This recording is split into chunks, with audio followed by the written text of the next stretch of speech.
تو پھر آپ آسانی کے ساتھ جو ہے اس کو مینیج کر لیں گے.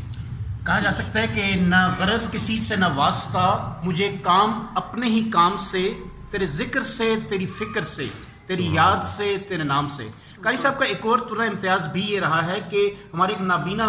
بھائی بھی ہے اور ماشاءاللہ حفظ انہوں نے کیا ہے، ان کو بھی انہوں نے صبح کے پروگرام میں بذریعہ بریل کے تھرو یہ اس کو قرآن مجید کو تلفظ اور بہترین انداز میں ایک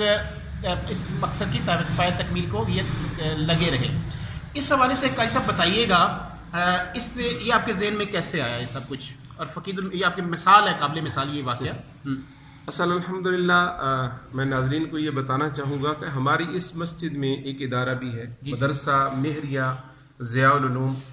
جو کہ فیضان نظر ہے پیر طریقت